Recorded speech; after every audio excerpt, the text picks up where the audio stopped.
আমি হচ্ছে পড়াশোনা করতাম পলিটেকনিক্যালে। পরে আমাদের যে ট্র্যাক মেরিন টেকনোলজি, ওই মেরিন টেকনোলজি থেকে আমার চয়েস না, সমুদ্রে যে করবো, আমার স্থলে ভাগে থাকার ইচ্ছা। যার কারণে হচ্ছে আমি ডুয়েটে পরীক্ষা দিই। যে ডুয়েটে পরীক্ষা দেওয়ার পরে আমার চান্স হয়নি প্রথমবার, তো দ্বিতীয়বার আর প্রিপারেশন নিতে পারিনি ভালোভাবে। তো দ্বিতীয়বার চান্স হয়নি, না হওয়ার কারণে কয়েকদিন অন্য জব টপ করলাম। পরে ইচ্ছা হলো যে আমার যে ট্র্যাক মানে ডিপ্লোমা থেকে মেরিন থেকে, যার কারণে জব সেক্টরটা খুবই কম। তো ইন্ডাস্ট্রিয়াল প্রোডাকশন ইঞ্জিনিয়ারিং এ পড়ার ইচ্ছা ছিল, যে ডুয়েটে চান্স না হওয়ার কারণে পরে প্রাইভেট ইউনিভার্সিটিতে পড়বো, একটা ডিপ্রেশনে চলে যায়।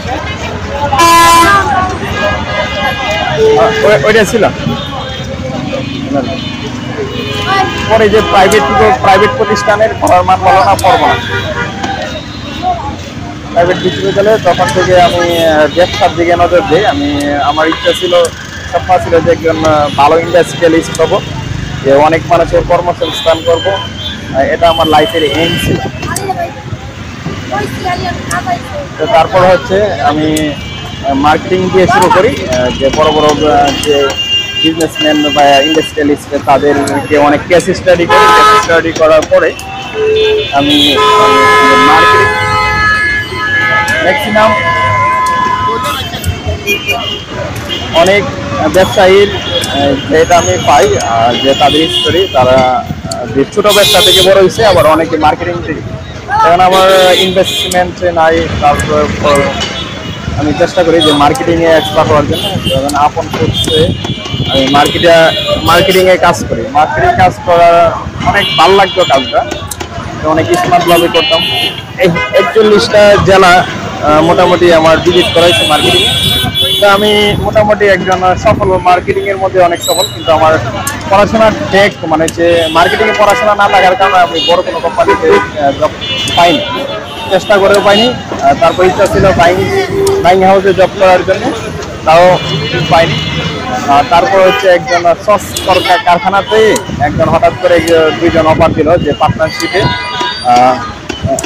সস কারখানা দেওয়ার জন্য, যাতে আমি মার্কেটার হিসাবে থাকবো। এই জন্য আমাকে 30% শেয়ার দিল। তো সস কারখানা প্রায় 1-1.5 বছর সময় নিয়ে করলাম। করার পরে আমরা চায়না থেকে ইম্পোর্ট করলাম, মেশিন থেকে ধরে আপনার কাঁচামাল।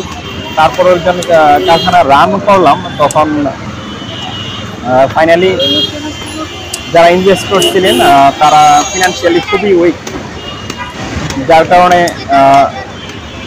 আপনার যে সময় অনুযায়ী র মেটেরিয়ালসের